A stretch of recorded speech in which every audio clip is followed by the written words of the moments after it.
All right, another trip back in time. Welcome to Jamestown, or as I call it, the worst check-in of my life. Jamestown, 1607, 105 men, 0 plans, almost no food.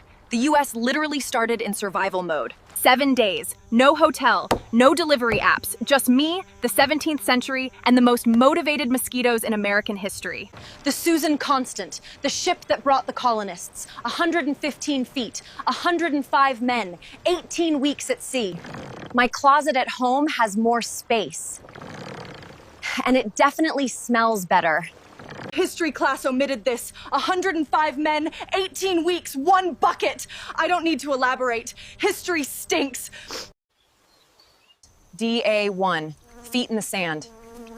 Except the sand is mud. 1607 Virginia, 95% impenetrance.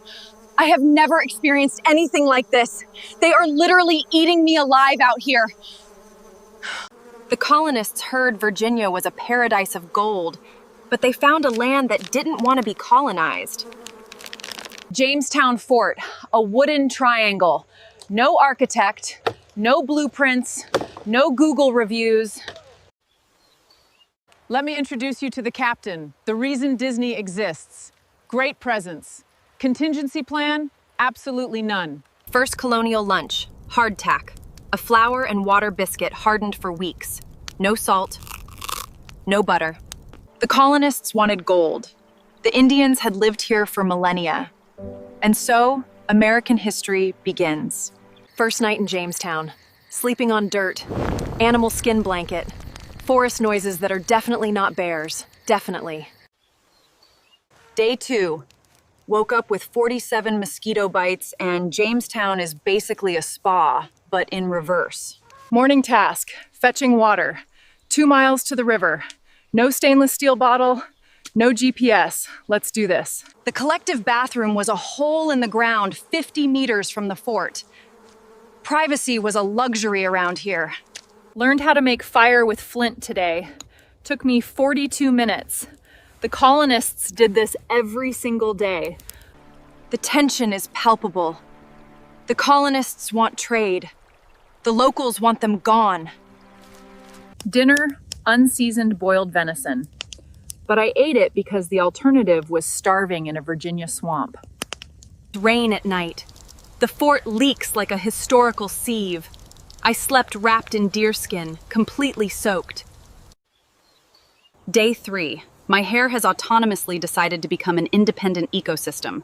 I tried finger combing it, but that was a fail. 17th century fishing lesson. You step into the river with a wooden spear and wait.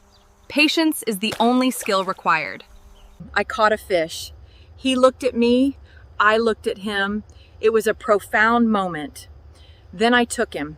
I've learned that potable water was a revolutionary concept for these colonists. They drank from the same river where they dumped everything. Day 4. The expedition leader was captured by the locals this morning. I was busy taking my river bath. Timing is everything. Today's task? Helping build the fort walls. Primitive axe.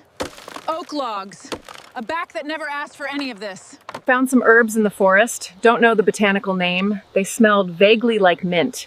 I ate a responsible amount. I'm still here. Heavy rain again. The fort flooded. Turns out drainage was an engineering feat that nobody included in the original blueprint. Live and learn. Night 4. I've cataloged the sounds of the Virginian forest. Crickets, owls, and something that definitely wasn't a bear but was absolutely convinced otherwise. Day 5. My original outfit now exists only in theory. I've adopted colonial linen. My virtual stylist is in mourning.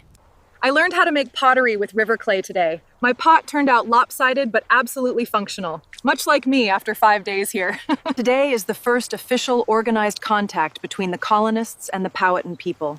Gift exchanges, gestures of peace. The locals had longhouses, circular, waterproof, thermally insulated, and built in days. It took us weeks to build a triangle that leaks. I made friends with a settler who is absolutely convinced the dirty piece of quartz in his pocket is gold. It's not, but his conviction is genuine. I planted corn today. The process of understanding where the food you eat comes from is something every human should experience once, exactly once. Night 5. I dreamed of a double foam latte, a memory foam mattress, and 5G Wi-Fi. Then I woke up on the floor of Jamestown. Day 6. The ship's supplies have officially run out. What grows in this swamp that's actually edible? That question turned into a practical urgency. Collecting wild berries in Virginia. The colonial rule was simple. If the bird eats it, you probably can too. Probably. One settler tried to convince the others to abandon the fort and head back to England.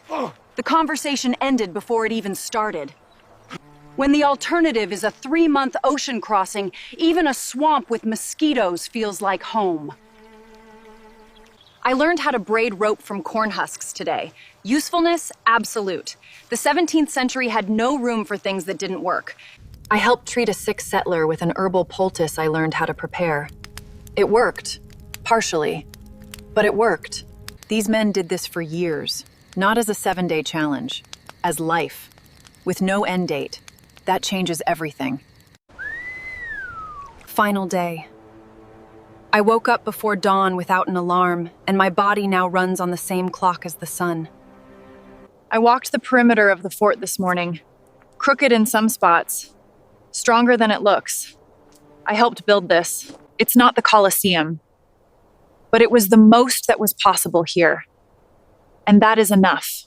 Beautiful. And I understand, for the first time, why someone wanted to stay here. Even in the chaos. 105 men. Primitive tools. A virgin forest. 0 experience in colonial construction. And yet, a fort, a well, crops sprouting, tentative diplomatic relations. Human ambition, it was only possible because the Powhatan taught them how to survive, provided food, and chose, initially, my last colonial meal. Food I ate because it was necessary. No meal has ever carried this much meaning. I said goodbye to the optimistic settler. He'll go back to England convinced he's found something. I looked at the boat that will take me back. Never in my life has a 17th century wooden ship looked so luxurious. 7 days. I still did it. The settlers did it for years. This isn't an adventure. It's a lesson in humanity.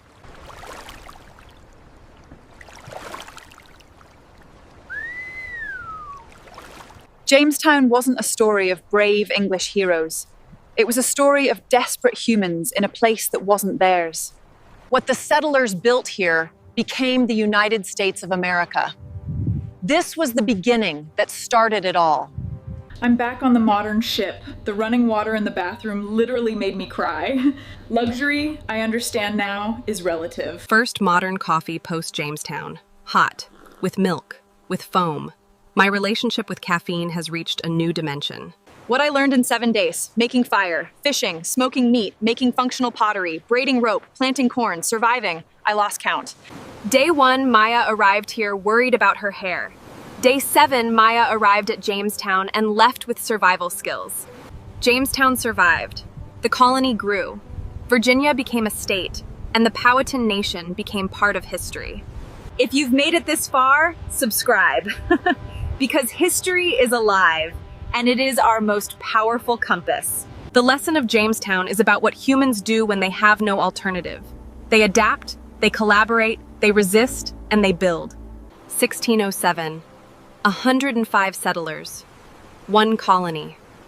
1 country 4 centuries later. Me, you, us, we are here. We are part of this nation that conquered the world. History has always been made by scared people who decided to keep going anyway. You and I are the result. The end. Thank you, Jamestown. You were real. You were the beginning of something the entire world is still trying to understand.